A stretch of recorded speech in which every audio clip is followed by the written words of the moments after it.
Coffee पर कुरुक्षेत्र में आज बात होगी उस मुद्दे की जो शायद लोकसभा चुनावों के नतीजे आने के बाद भी हर जगह चाय पर, कॉफी पर, घर में और संगठन के भीतर हो, पार्टियों के भीतर हो, चर्चा का विषय बना हुआ है। वो है कि यूपी में आखिर क्या हो गया।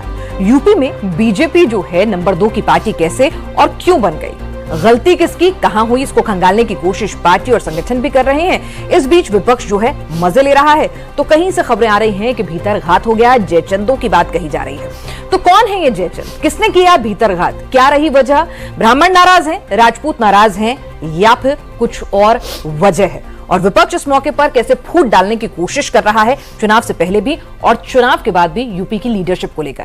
इन तमाम मुद्दों पर बातचीत करेंगे आज कॉफी पर कुरुक्षेत्र में। हमारे साथ एक बेहद खास मेहमान इस वक्त मौजूद हैं, उत्तर प्रदेश के पूर्व मुख्यमंत्री और संगठन और पार्टी के भीतर एक वरिष्ठ नेता दिनेश शर्मा जी। दिनेश जी, आपका बहुत बहुत स्वागत है। और हर्षवर्धन जी और हमारे साथ समीर जी लगातार हमारी इस कॉफी में चर्चा को और ज्यादा इसको बढ़ाते हैं और इसको और ज्यादा विदुषी बनाते हैं। दिनेश जी, क्या वजह रही? सबके मन में यही सवाल है कि भाई नंबर 2 की पार्टी कैसे बन गई? आप तो मिशन 80 लेकर चल रहे थे। मुझको तो लगता है कि इसमें संशोधन की जरूरत है। नंबर 1 की पार्टी हम थे और नंबर 1 की पार्टी हम हैं। हमारे उनसे आज भी मत प्रतिशत अगर ज्यादा है तो 7.8% वोट हमने समाजवादी पार्टी से ज्यादा पाए हैं। हमारा मत प्रतिशत है 41.37 और उनका मत प्रतिशत उनको मिला है 33.5।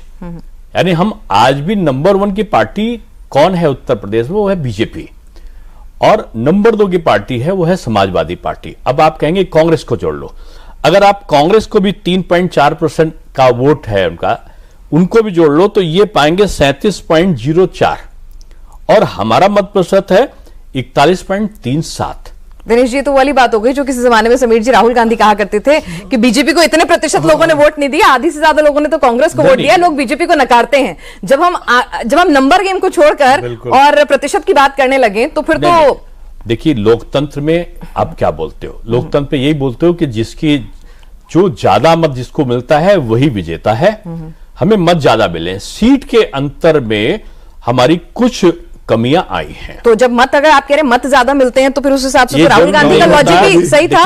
देखिए पिछली बार हमारा कम आया और हमें सीटें ज्यादा मिल गई।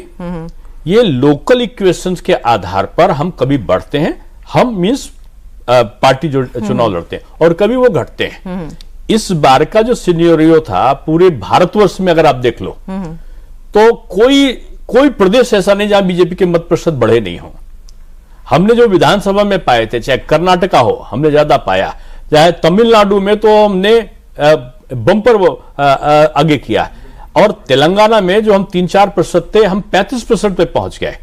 पंजाब में जो हम विधानसभा में लोग कहते थे बीजेपी अब 0% तो 1-2% पाएगी, हम 18% के आसपास पहुंच गए। लेकिन देखिए, जब सदन के भीतर बैठते हैं तो 272 की बात होती है और यूपी में 62 से 33 की बात होगी। आप ठीक बात है कि दूसरे राज्यों में भारतीय जनता पार्टी का मत प्रतिशत बढ़ा है, कई जगह तो बड़ी अप्रत्याशित सफलता मिली। लेकिन आप उत्तर प्रदेश के पूर्व मुख्यमंत्री रहे, आप उत्तर प्रदेश की राजनीति को बहुत अच्छे से जानते हैं, वहीं से अभी राज्यसभा में प्रतिनिधित्व करते हैं। उत्तर प्रदेश में भारतीय जनता पार्टी का मत प्रतिशत घटा, समाजवादी पार्टी का बढ़ा। इसको आप कैसे देखते हैं? मैं इसको फिर से सही करने के लिए कहूं, सीट के आधार पे आप कह सकते हो कि कम हुई, मत प्रतिशत हमारा बढ़ा 0 कुछ % से हमारा मत प्रतिशत बढ़ा है पिछले विधानसभा से। नहीं, लेकिन और तुलना समाजवादी पार्टी का निश्चित रूप में उनका 1% बढ़ा है, मेरा 0 कुछ % बढ़ा है। बहुत अंतर नहीं है, यानी हम भी बढ़े हैं और वो भी जरा सा बढ़े हैं।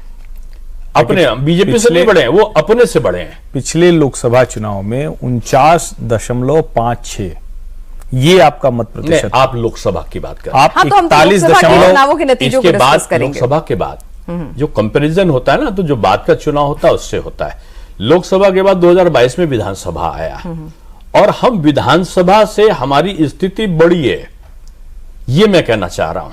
देखिए, डेटा की सबसे खूबसूरत बात ये होती है कि हर कोई अपने अपने हिसाब से ना इंटरप्रेट कर लेता है। सर, मतलब ये बड़ा सरप्राइजिंग है इस बार कि राम, राशन और शासन जिस उत्तर प्रदेश में कहा जाता था, उत्तर प्रदेश में नारा गूंज रहा था कि उत्तर प्रदेश में तीन ही नाम, मोदी, योगी और जय श्री राम, इतना सब होने के बाद, मोदी योगी होने के बाद, सब कुछ आपके फेवर होने के बाद डबल इंजन कैसे फेल डबल इंजन ऐसा कैसे फेल हो गया कि मतलब जो कल्पना नहीं थी कि आप 33 मतलब पे चले मोदी प्लस जाओगे। योगी उपयोगी देखिए, क्यों नहीं रहा? इस बात को मैं दूसरी तरह से कहूंगा, मोदी मैजिक नहीं चला, ये बात कहना गलत है। मोदी मैजिक चला, यानी हमारे जो वोटर्स थे उनकी संख्या में कमी नहीं हुई, नंबर 1।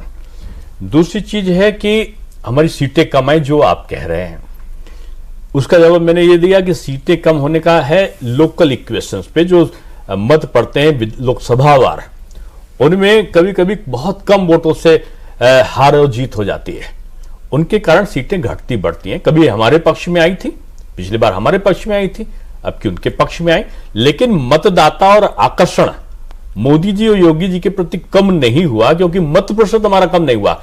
विधानसभा में जो स्थिति हमारी थी उससे 0.8% आकर्षण हमारी आप बढ़ी। कम नहीं होने की बात कर रहे हैं, तो आप ये बताइए ना कि अयोध्या मतलब फैजाबाद जैसी सीट को आप ठीक हार बात जाते हैं, ठीक है। अगर आप खुद लखनऊ की सीट की बात करें तो जो सीट 3-3, 4-4 लाख के मार्जिन से जीती जाती थी राजनाथ सिंह जी की, वो आज 1,35,000 के, शायद अगर मैं गलत नहीं हूं तो उसके करीब मार्जिन से आप जीत रहे हैं। प्रधानमंत्री का खुद का मार्जिन कम हो जाता है, तो इसको तो कहीं ना कहीं आई एम श्योर आप लोग उसकी समीक्षा कर रहे होंगे, लेकिन क्या फैक्टर्स क्या रहे अगर आप देखिए, अभी जो आपने समीक्षा की बात की, ये सारे उत्तर तो तब देने होते हैं जब समीक्षा के रिजल्ट्स आ जाए, लेकिन जो सतही तौर पर है कि जो गर्मी का कारण भी एक रहा, दूसरा पोलराइजेशन भी रहा, और तीसरा सबसे बड़ा रहा कि एक नैरेटिव तय किया कि 400 सीटें आएंगी, कांग्रेस और समाजवादी पार्टी ने दुष्प्रचार जिसको कहते हैं, तो इस संविधान बदल देंगे। हाथ में लाल रंग का संविधान लेकर तब भी घूमे थे, आज भी घूमे थे। कौन लोग घूमे थे? वो कांग्रेस के लोग घूमे थे जिन्होंने 92 बार जो है यहां पर सरकारों को बर्खास्त किया, जो 52 बार जिन्होंने संविधान का संशोधन किया, ये वही लोग थे जिन्होंने 25 जून को रात को इंदिरा जी प्रधानमंत्री ने अपने दस्तखत से बगैर कैबिनेट के इमरजेंसी लागू कर दी। 50 साल वाली बात जो है ना, 10 साल जब शासन में रह जाए तो उतनी वायबल जनता को और वोटर को रहेगी। मेरा सवाल, संविधान तोड़ चुका है, वो संविधान की रक्षा की बात कर रहा है, और जिन्होंने संविधान की रक्षा के लिए आज तक एक भी सरकार बर्खास्त नहीं की 10 साल में, वो संविधान को तोड़ने वाले ये संविधान था, ये पीडीए की काट नहीं दे पाए। ब्राह्मण भी नाराज, राजपूत भी नाराज, मतलब जो पीडीए की जो काट देनी चाहिए अगर ये नाराज थे, मैं पूछ रही हूँ हर्षवर्धन जी से, मतलब वो बेहतर समझते हैं तो ये मत प्रतिशत कहां से आ गए, ये मैं चलिए नहीं, चलिए तो मैं थोड़ा दूसरी तरह से पूछ लेता हूं। हाँ। जी। अगर वो संविधान जिन्होंने आपातकाल लगाया, जिन्होंने संविधान को लेकर अलग अलग राज्यों में 356 का दुरुपयोग किया, वो लोग ये बात कह रहे थे, तो दुनिया की सबसे बड़ी पार्टी, डबल इंजन वाला उत्तर प्रदेश, सबसे स्ट्रांग कैडर बेस, इतने बड़े बड़े नेता, वो क्यों नहीं समझा पाए कि ऐसा नहीं होने वाला है? अच्छा है प्रश्न आपका। समझाया था तभी इतना आया, लेकिन जो दुष्प्रचार होता है उसको धीरे धीरे कम होने में समय लगता है, और ये अचानक से इतना तेजी से प्रचारित हुआ। और एक और बड़ा झूठ उसमें आया कि कांग्रेस के नेता ने बोला खटाखट चटाचट पटापट और इतने 1000 रुपए आपके अकाउंट में पहुंच जाएंगे।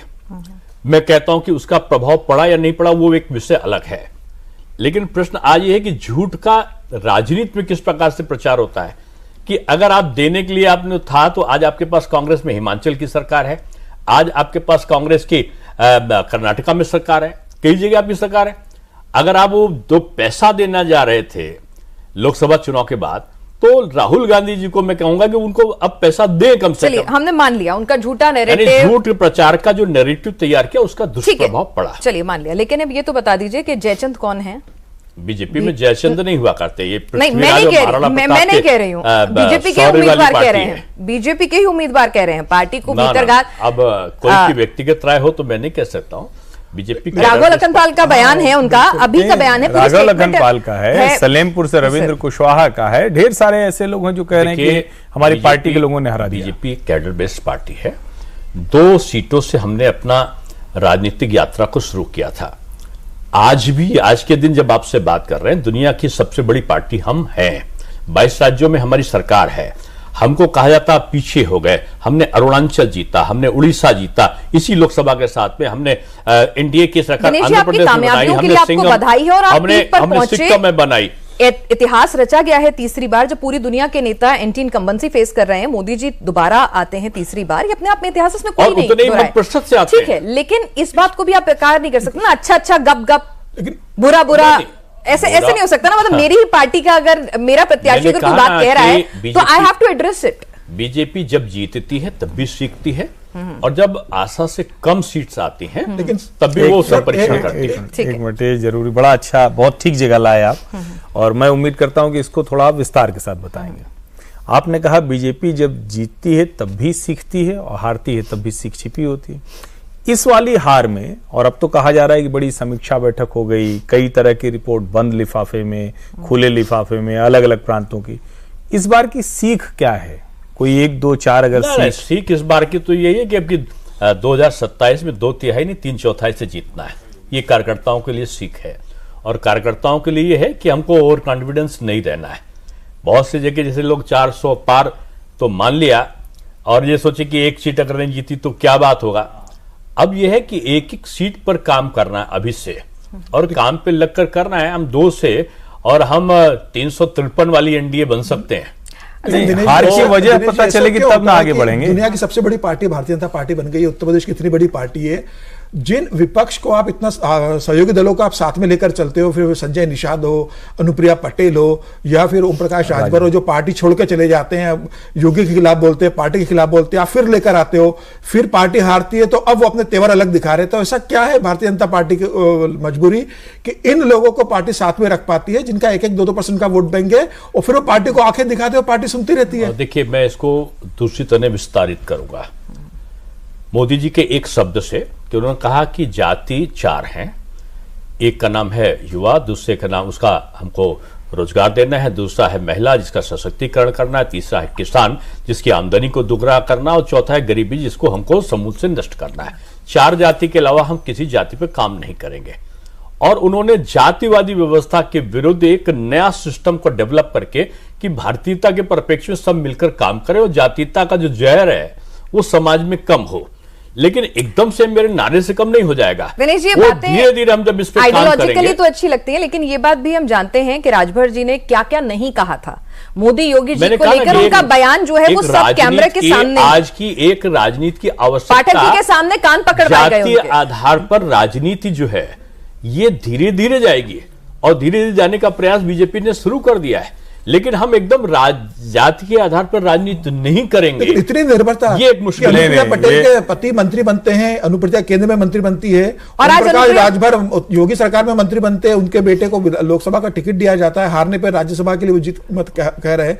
तो इतनी निर्भरता और इतना उनसे दबने की क्या जरूरत है? इसको निर्भरता नहीं कहेंगे, इसको आज की ये जो कहेंगे घटक दलों की आवश्यकता कहेंगे। क्योंकि जहर को जो है हम आसानी केवल वक्तव्यों से समाप्त नहीं कर सकते। आज जो ध्रुवीकरण लोग जातीय आधार पर करते हैं, तो उसमें एक कहीं ना कहीं एक दृष्टिकोण ये भी आता है कि हम इस प्रकार के लोगों को सकारात्मक दृष्टि में ले जाएं। जैसे राजभर जी हैं, राजभर जी की राजभर समाज उनको साथ में जाता है, तो हम अपने साथ में लाकर उनका दृष्टिकोण सकारात्मक करें। वो तो घोषी अपनी सीट नहीं, अपना नहीं जिता पाए, कौन हारता है, वो योगी जी से भी मिले और फिर दिल्ली भी तलब हुए। उसके पीछे की भी एक कहानी है दिनेश जी, आपको तो पता होगी। नहीं, मुझे सब पता है। राजभर जी से क्या, जितने भी सहयोगी दल हैं बीजेपी के अच्छे और मृदु संबंध हैं, और हम एक साथ मिलकर और बड़ी शक्ति के साथ अगला चुनाव लड़ेंगे। लेकिन बीजेपी एक ऐसी पार्टी है जो सहयोगी दल का हर्षवर्धन जी मुस्कुरा रहे हैं। नहीं, मुझे तो मतलब मेरा ये निजी मानना है कि भारतीय जनता पार्टी जाति राजनीति के ट्रैप में फंस गई है। भारतीय जनता पार्टी देश की अकेली पार्टी थी कम्युनिस्टों के अलावा जिनको लोग ये देखते थे कि जाति की राजनीति खत्म करेंगे वैचारिक अधिष्ठान की वजह से। लेकिन दुर्भाग्य से भारतीय जनता पार्टी में भी अब सारे फैसले ये होते हैं कि अच्छा ठीक है, यहाँ करेंगे, नहीं यहाँ मत करो, यहाँ इसको पिछड़े को करना है, यहाँ दलित को करना है, यहाँ ब्राह्मण को करना है, यहाँ उसको भी करना है जो मतलब जो एक समाज का है उसी को करना है। इस लोकसभा चुनाव में टिकट देने में भी वही हुआ, मक्खी पे मक्खी बिठाने की कोशिश की गई।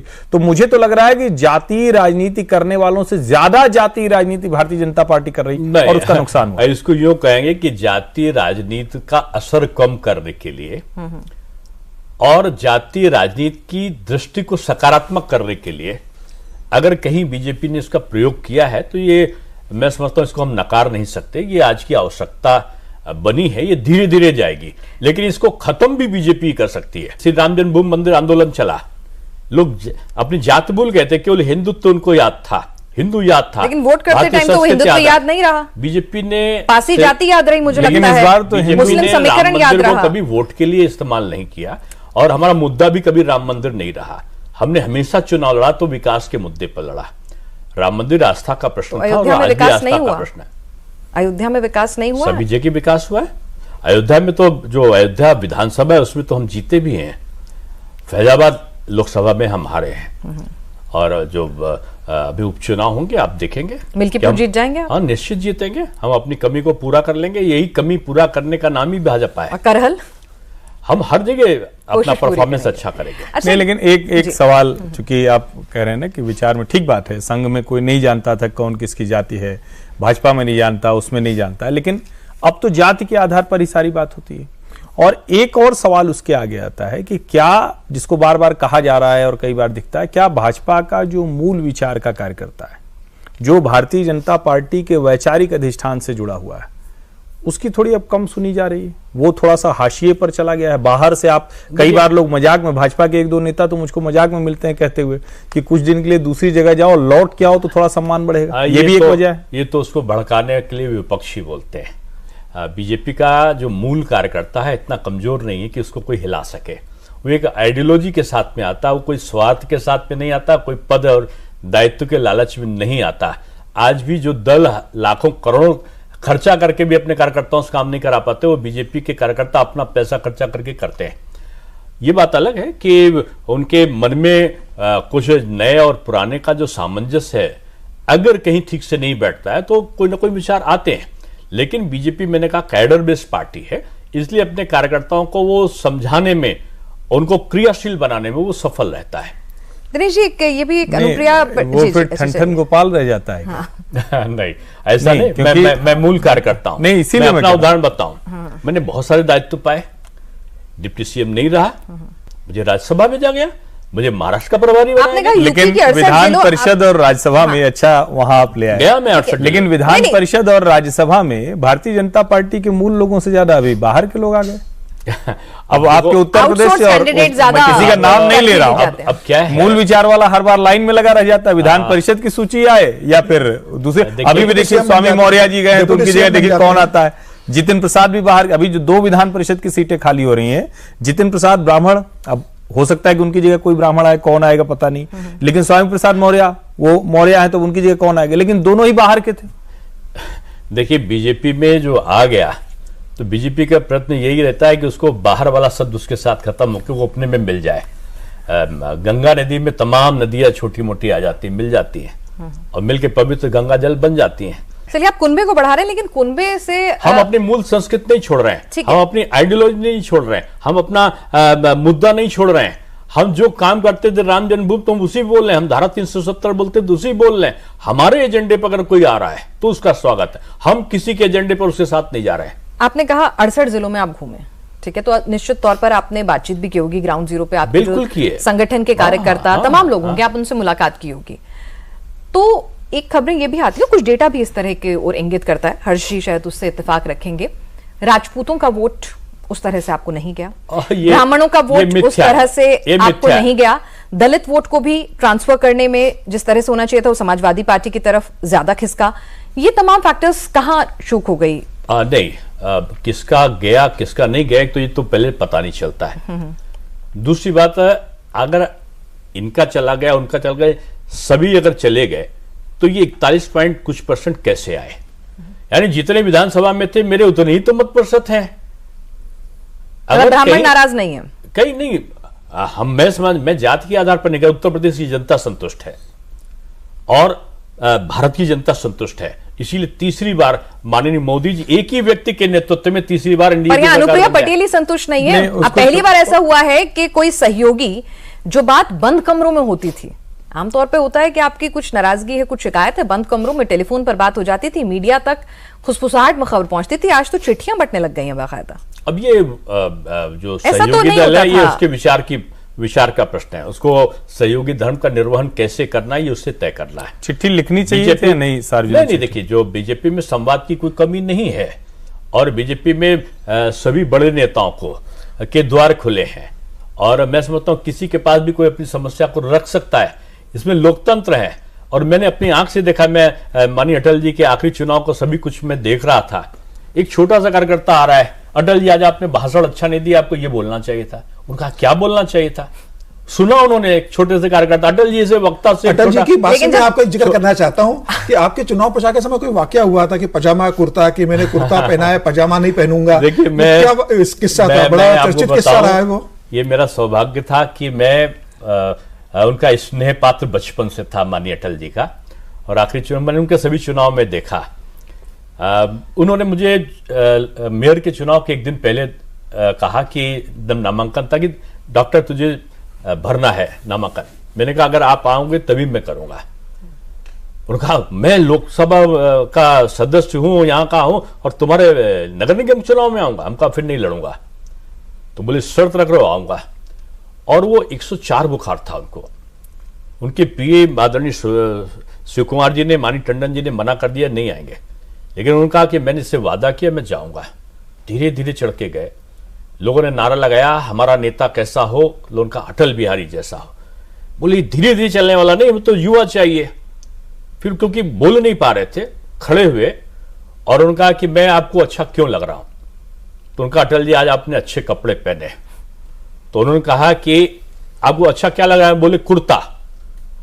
तो बोले ये तो लोकसभा कुर्ता है, ये मेरा है, और ये पैजामा अगर मैं ना पहनूं तो उनका बहुत खराब लगेगा अटल जी। तो बोले पैजामा दिनेश शर्मा है और उसका कुर्ता मैं हूं, यानी नगर निगम नीचे ये मुझे चाहिए और दोनों का जोड़ा मुझे चाहिए। अगर एक कम हो गया तो अच्छा नहीं लगेगा। और शायद मैं जहां जाता था किसी से नमस्ते करता था, बोलते साहब आप तो अटल जी के पैजामा है। और वे चुनाव जीता। देखिए वो जोड़ी और वो कोऑर्डिनेशन साथ था और इस बार यही कहा जा रहा है कि विधायकों ने वो साथ अपने सांसदों को नहीं दिया, अपने प्रत्याशियों को नहीं दिया। कुछ जगह हो सकती है ऐसी बात, लेकिन सब जगह ऐसा हो ऐसा ठीक नहीं है कहना। नहीं, मैं ये कह रहा हूं कम से कम कुछ तो बताइए आप। थोड़ा सा हम लोग इस शो में जब बात करते हैं ना तो यहाँ सब एकदम कुछ तो खुलता है। कुछ तो समझ में आया होगा ना। पार्टी की बड़ी हार है।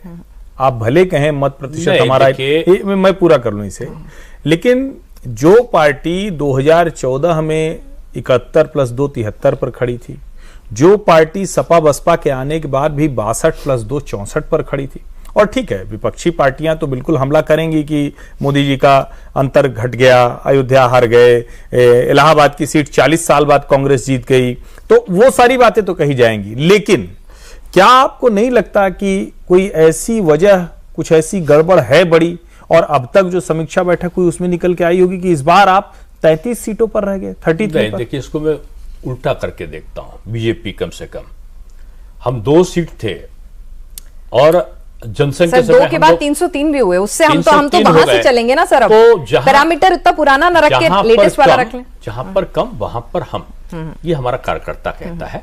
और किसी चीज से निराश नहीं होता और ज्यादा मिल जाता तो अति उत्साहित नहीं होता। ये चुनाव है और चुनाव में हमने तीसरी बार एनडीए की सरकार बनाई है, यही यथार्थ है। उत्तर प्रदेश में हमारी कुछ कमी रही है, उससे हमें पूरा अगर आप कुछ कमियां बताएं, हमारी संभावना। कमियां बता तो दीजिए, कुछ कमियां तो पता नहीं, क्योंकि कॉफी कई तरह की कमी रही है, वो प्रदेश में रही है, भीतरघात है, प्रदेश संगठन या केंद्र के ये विपक्षियों में रही है। नहीं, विपक्षियों ने एक और काम किया, झूठ बोला और वो झूठ फैलाने का काम किया और हमारा कार्यकर्ता उस झूठ को एक तरीके से निष्प्रभावी करने की तरफ आगे बढ़ चुका था। लेकिन जितने रिजल्ट्स आने चाहिए थे उसके झूठ को कि संविधान का हम जब 350 हमारे पास पहले भी सीटें थी, 40-50 हमको YSR रेड्डी वगैरह की हमको मिलके 400 हम पहले ही थे एनडीए की, और तब हमने संविधान नहीं बदला, ये हम लोगों ने बोला है। लेकिन क्या है कि बार नैरेटिव सेट हो गया कि हम संविधान बदलने वाली पार्टी बीजेपी आ रही है। सर लेकिन कुछ जगह आपकी पार्टी के अंदर भी सब कुछ ठीक नहीं चल रहा था। अगर मुजफ्फरनगर की बात करें तो वहां पर तो खुलेआम, मतलब वहां क्या था, क्या संजीव बलियान और संगीत सोम, और अब संजीव बलियान अमित शाह जी को चिट्ठी लिखते हैं। मैं इसको अच्छा नहीं मानता, पार्टी भी इसको अच्छा नहीं मानती। लेकिन कहाँ कमियां हैं, मैंने कहा ये विश्लेषण की प्रक्रिया चल रही है और जल्दी ये सारे संदर्भ जो आप लोग जिनकी ये चर्चा कर रायबरेली रहे में रायबरेली में जो टिकट दिया था आपके उम्मीदवार को, वहां पर अजीत सिंह ने सपोर्ट नहीं किया, वहां दूसरे जो पांडे जी समाजवादी पार्टी है उनका सपोर्ट नहीं रहा। तो इस तरह की चुनावों में बहुत सी जगह कुछ लोग कम सपोर्ट करते हैं तो दूसरे आके और ज्यादा कर देते हैं। उसकी कमी कहीं पूरी होती, कहीं कमी नहीं पूरी होती। लेकिन जो नहीं करते हैं, बीजेपी भविष्य में उनके प्रति जो सद्भावना है वो समाप्त कर देती है और उनको वो फिर स्थान नहीं मिलता जो पार्टी में उनको जिसके लिए उनको लाया गया था। टिकट अगर किसी ने ऐसा कहीं किया है तो निश्चित रूप में वो सद्भावना का पात्र नहीं है। टिकट वितरण भी एक दिनेश जी बार बार कहा जा रहा था और ये कहा जा रहा है कि कई सीटों पर ऐसा हुआ कि अगर शायद प्रत्याशी चयन थोड़ा बेहतर हुआ होता, मतलब इतना तो कम से कम आप मानेंगे ना कि अगर वो चयन थोड़ा सा बेहतर हो गया होता तो शायद सीट भारतीय जनता पार्टी के पाले में आ गई होती। अब ये प्रश्न सारे आते हैं जब चुनाव हो जाता है तब हमको लगता है कि कहीं कमी थी। यही एक अच्छाई है कि हमको जहां कमी लगती है वो भविष्य में हम उसी के हिसाब से रणनीति तय कर लेते हैं। कुछ जरूर से और अच्छा सीटों के वितरण में हो सकता था, ये बात सही है। कई मंत्री भी हार गए, सिटिंग मिनिस्टर्स हार गए और कहा जा रहा है कि प्रत्याशी अगर मंत्री होगा तो एंटी इनकम्बेंसी थी उनके खिलाफ, वो अपने प्रदेश में उतना आते नहीं थे और वहां का काडर और संगठन भी उनसे खुश नहीं था। दिनेश जी के बारे में एक बात कही जाती है कि इनसे कोई नाराज नहीं होता है। हाँ। ये सबके खेमे में रहते हैं। जब अटल अडवाणी जी खेमा था तब भी जो है, आज के वक्त भी किसी खेमे में, सब खेमे में, तो मुश्किल ये है कि दिनेश जी किसको नाराज करें। हाँ, मतलब वो किस खेमे की गलती बता दें। जिधर बीजेपी का भला है उधर मैं हूँ। मैं कोई गुट नहीं हूँ, मैं कोई व्यक्ति का पर आधारित नहीं हूँ, मैं बीजेपी संगठन का। दिनेश जी ये बात बता दीजिए आप कि अब तो नए राष्ट्रीय अध्यक्ष भारतीय जनता पार्टी को मिलने वाले हैं, तो क्या उत्तर प्रदेश से नया राष्ट्रीय अध्यक्ष मिलने वाला है या दक्षिण से मिलने वाला है? बीजेपी से मिलने वाला, बीजेपी के बीजेपी तक रहेगा। लेकिन क्या आपको क्या लगता है उत्तर प्रदेश से मिलेगा राष्ट्रीय अध्यक्ष अगला? नहीं, अब कहां ये बीजेपी के बारे में देखिए, कांग्रेस में मिलेगा। अगर ये प्रश्न आप कांग्रेस से कहे होते किसी नेता से तो 1 मिनट में बोलता कि राहुल गांधी होंगे, या फिर वो बोलता कि प्रियंका गांधी होंगी, या तीसरा कोई और पूछते तो तीसरा कहता सोनिया गांधी होंगी। तीनों गांधी के अलावा चौथा नाम नहीं देते। लेकिन ये प्रश्न अगर आप बीजेपी कार्यकर्ता से कहोगे तो वो एक ही जवाब देगा कि हाँ अध्यक्ष होगा, लेकिन वो बीजेपी का कोई कार्यकर्ता होगा, किसी परिवार का परिवारवादी नहीं होगा। आपने प्रियंका गांधी का जिक्र किया है और अमेठी और रायबरेली में जीत दिलाने में उनकी बड़ी भूमिका है, लेकिन आपका शायद अगर मैं गलत नहीं हूं तो बयान था कि वायनाड नहीं जीत रही है वो। मैं समझता हूं उनकी राजनीतिक यात्रा जो है हार के साथ शुरू होगी और हार के साथ जहां पर शुरू होगी उसका नाम होगा लोकसभा क्षेत्र वायनाड। कांग्रेस का आकर्षण उसी प्रकार से है जैसे एक आप देखते हैं वो जुगनू आता है, कभी कभी एकदम चमकता है, लोग समझते बड़ी रोशनी हो गई, थोड़ी देर बाद वो बुझ जाता है। या जो आपका दिया है ना, जब बुझने वाला होता है एकदम से रोशनी आती है। ये सब भाई जो आदरणीय भाई बहन हैं, प्रिय भाई बहन हैं, ये पॉलिटिकल टूरिज्म यात्रा पर निकलते हैं और उसके बाद ये सब घर में बैठकर आराम करते हैं।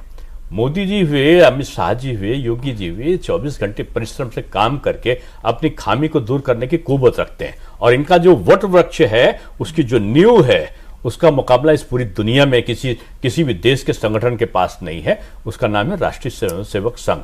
लेकिन और उससे इस बार तो संघ को लेकर भी सवाल उठ गए। इस बार तो संघ को लेकर भी सवाल उठ गए, संघ की जरूरत है नहीं है, संघ ने काम किया नहीं किया का कोई जवाब नहीं हुआ करता। हाँ। और इसका जो एक तरीके से इसको कहते कि दुष्प्रचारित कोई एक वाक्य काट दीजिए आप, मैं बोल रहा हूं और उसको तो आप प्रचारित करिए, आगे मैंने क्या बोला उसको ना दिखाइए। पार्टी ने खंडन भी नहीं किया उसका, नड्डा जी ने नहीं किया कि दुष्प्रचार किया जा रहा है, मैंने ऐसा नहीं कहा था। केंद्र है संघ, हमारी श्रद्धा का केंद्र है और श्रद्धा के केंद्र के बारे में टिप्पणी नहीं हुआ करती। लेकिन उन्होंने जब आप परिवार में बच्चे को तैयार करके खड़ा कर देते हो तो हर समय उसको आप राय नहीं देते, हर समय उसको राय नहीं, उसको आप स्वच्छंद छोड़ देते। और ये सौभाग्य इस देश का, भारत का और हम सब का कि राष्ट्रीय स्वयंसेवक संघ ऐसा जो मार्गदर्शक है वो मदद करता है, आशीर्वाद देता है। लेकिन किसी प्रकार का आप उसको कह दीजिए कि तो वो इस प्रकार से निर्धारित नहीं करता कि इस व्यक्ति को यही काम करना है। लेकिन दिनेश जी, संघ रोज नहीं करता होगा, करना भी नहीं चाहिए आप कह रहे हैं, लेकिन क्या ये भारतीय जनता पार्टी के बड़े होने के साथ कई जगहों पर, जैसे मान लीजिए कि दागी लोगों को ले आना, बाहर से ऐसा व्यक्ति आना जो संघ की विचारधारा मूल रूप से जिसको राष्ट्रीय विमर्श कहते हैं उसके खिलाफ लड़ता हो, उनको आप साथ में लाते हैं, क्या इन सब को लेकर भारतीय जनता पार्टी में, जिसको मैं फिर से दोहरा रहा हूं कि मूल विचार और आयातित, उसके बीच का कोई संघर्ष है? मैं समझता हूं कि इस संघर्ष की नौबत कभी भी नहीं आ सकती। ये नौबत तो तब आती है कि जो हमारा शीर्ष नेतृत्व है वो मूल से विलग रहा हो, तो ये नेतृत्व के बीच में कोई द्वंद्व होगा कभी भी, मैं समझता हूं अभी कई वर्षों तक इसकी संभावनाएं क्षीण है, नहीं है। ये जो भी करते हैं उनके अंदर संघ है, अंतर्मन में है, उनकी वाणी में है, उनके विचार में है। तो ये भी फॉल्स नैरेटिव था कि संघ जैसे पहले लोगों के घरों में जाकर 4-4, 5-5 बार वहां पर लोगों से उनको गाइड करता था। अगर नहीं किया होता तो इतने मत प्रतिशत कैसे आते? अच्छा, किया है। एक चीज और नैरेटिव जो भी आपसे चर्चा के दौरान जहन में आया, विपक्ष ये कह रहा था कि भाई अगर मोदी जी एक बार फिर से आ गए, 400 पार आ गए, तो योगी जी का चेहरा जो है यूपी में नहीं रहेगा। फूट डालने की कोशिश थी। और आजकल जो है समाजवादी पार्टी के कई नेता योगी जी की तारीफ कर रहे हैं, मोदी जी को भर भर कोस रहे हैं। ऐसे लोगों को कहूंगा कि उनको निराश होना पड़ेगा। वो निकट से ना तो योगी जी को देखे और ना निकट से वो मोदी जी को देखे हैं। मोदी जी, योगी जी एक दूसरे का पर्याय हैं। मोदी जी आदर्श हैं और योगी जी उस आदर्श का अनुपालन करने के लिए उनके साथ में सहयोगी के रूप में क्रियाशील हैं, और दोनों एक दूसरे की आवश्यकता नहीं, पूरे देश की आवश्यकता है। और मैं समझता हूं कि ये जोड़ी बहुत दिनों तक इस देश के लिए और प्रदेश के लिए काम करेगी। और विपक्षियों को भी 2029 नहीं, 2027 नहीं, अभी 10 साल उनको इंतजार करना पड़ेगा सत्ता का। मतलब वो जो खबरें हम सुनते रहते हैं सोशल मीडिया वो पर, चटकारा लेने के लिए, प्रसन्नता प्रसन्नता होने के लिए, विपक्ष को खुश करने के लिए अच्छी हैं। लेकिन विपक्ष को आजकल योगी जी इतने पसंद क्यों आने लग गए हैं? विपक्ष को हर उसमें क्या राज छिपा है? विपक्ष तोड़क भावना से काम करता है और वो तोड़ने वाली जो भी प्रक्रिया होगी वो अच्छी प्रकार से खेल लेता है। इनमें विभाजन है, जाति में विभाजन करो, जाति के अंदर विभाजन करो।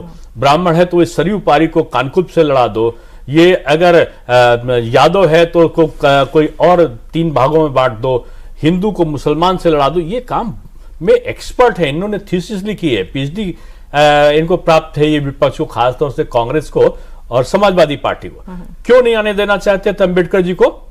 2 बार नेहरू जी ने उनको हरवाया उपचुनाव में भी कि अगर वो संसद में आ गए तो उनका दलित वोट उधर चला जाएगा। यानी अंबेडकर जी राजनीति में ना आने पाए, इसके लिए उन्होंने जो संविधान जिसने बनाया, जिसका संविधान लाल लाल लेकर घूम रहे हैं, जिनका ओवैसी जी भी संविधान का कर रहे हैं, लेकिन मैं वहां मतलब आपके घर में फूट डालने में कामयाब नहीं होने वाले, कोई नहीं होने वाले। और भीतर से तो कोई फूट डालने की कोशिश नहीं हो रही है ना? भीतर वाला सफल इसलिए नहीं हो सकता कि अभी हमारा जो मार्गदर्शक मंडल है बहुत मजबूत है। और मैं समझता हूं जो आजकल गतिविधियां हो रही ना, इनका देश पर प्रभाव लोग देखने लगे हैं कि कैसे इनके सहयोगी जो प्रत्यक्ष रूप में ओवैसी जी के शपथ लेने, वो नारा लगाने लगे कि फिलिस्तीन जिंदाबाद, फिलिस्तीन जिंदाबाद। उनके एक साहब भी मुझे मिले, आपके वहां में आ रहा था कि साहब आप लोग कह रहे हैं कि उनकी सदस्यता समाप्त। हमका बिल्कुल मैं नहीं कह रहा हूं, ये वीर बहादुर भावना वाले आदरणीय ओवैसी जी हैं, उनको मैं सुझाव दे रहा हूं कि वो भारत में तो संसद में यहां धर्मनिरपेक्ष लोग हैं, चाहे जो बोल जाओ, बोलने के बाद भी उसका बुरा नहीं मान रहे, लेकिन उनसे मेरा आग्रह है कि वो गाजा पट्टी पे जाए और एक लाउड स्पीकर मैं उनको दे दूंगा और गाजा पट्टी पे जाकर जोर से चिल्लाए फिलिस्तीन जिंदाबाद, तो फिलिस्तीनी उनसे खुश हो जाएंगे और इजराइल वाले उनकी नारे का जवाब दे देंगे। ये भारतवर्ष में क्यों लगा रहे हैं? दिनेश जी, आखिर हम इस पूरे समीक्षा बैठक के आखिर में पहुंच गए हैं। कम से कम आपने 68 जिले घूमे हैं, आप संगठन को, पार्टी को बखूबी समझते हैं, और आप कुछ तो आपके पास 3, 4, 5 बिंदु होंगे ना कि भाई ये 62 से हम 33 क्यों आ गए। मत प्रतिशत बढ़ा, ठीक है, वो एक लॉजिक हो सकता है, रैशनल, लेकिन सदन के भीतर तो संख्या बल ही काम आता है।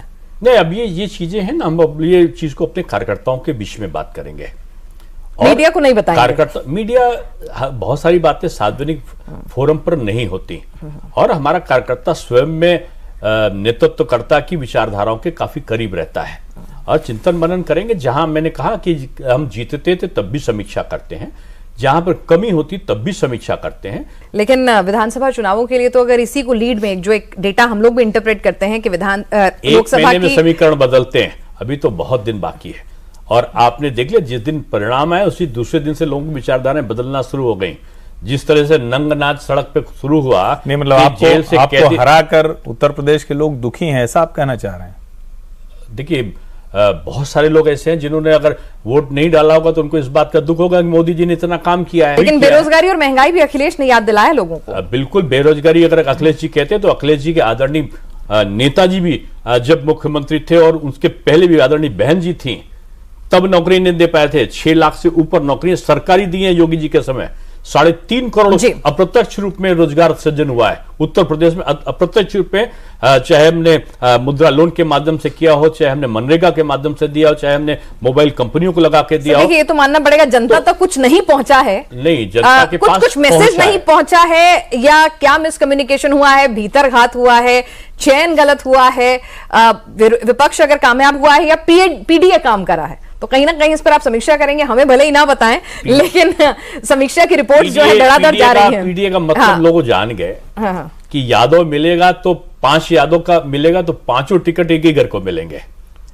कांग्रेस में अगर किसी को टिकट मिलेगा, लेकिन इस बार ओबीसी को अच्छे टिकट दिए उन्होंने और काफी अच्छा, अगर आप कहें तो मैं आंकड़ा दूं। मैं उनके जिसका वो वोट बैंक मानते हैं अपना, क्या यादव के मन में नहीं आएगा यादवों के यादव जात के नाम पर टिकट दिए 5 तो 5 अपने परिवार को दे दिए। अभी आगे भी देखना आप, करहल अगर आएगा तो परिवार ही को देंगे। कहीं वो परिवार से बाहर निकलने वाले लोग नहीं है। राहुल जी ने आपने ये प्रश्न नहीं किया कि राज्यसभा जाना था तो सोनिया जी जाएंगी, अमेठी लड़ना, रायबरेली लड़ना था तो राहुल जी लड़ेंगे, अब वायनाड लड़ना होगा तो क्या कोई उनका दलित नहीं लड़ सकता है जिसको आप बता दें? दलित को केवल हारने के लिए खड़ा करते हैं ये कि लोकसभा में हार जाए तो खड़ा करेंगे, राष्ट्रपति के चुनाव में हार जाए तो खड़ा करेंगे। जहां जीतने वाला होता है वहां खुद आते हैं नेता प्रतिपक्ष में राहुल जी आए, राष्ट्रीय अध्यक्ष बना दिया है खड़गे साहब को। दलित आपने तो प्रोटेस्ट स्पीकर नहीं बनाया, आपने दलित को प्रोटेस्ट स्पीकर नहीं बनाया। ये लॉजिक तो देखिए बहुत दूर तक जाएगा और उनके भी अपने लॉजिक होंगे। लेकिन दिनेश जी, आप आज हमारे इस कॉफी पर कुरुक्षेत्र में आए और जितना भी आपने आपके जैसे मंझे हुए नेता से कुछ खबरें निकलवाने की हमने कोशिश की है, दर्शकों तक वो मैसेज जरूर पहुंचा होगा। तो नहीं पाई वो दर्शक तय कर लेंगे, दर्शक भी बड़ा स्मार्ट होता है। जिसमें मना नहीं किया होगा वो सब वो हाँ है।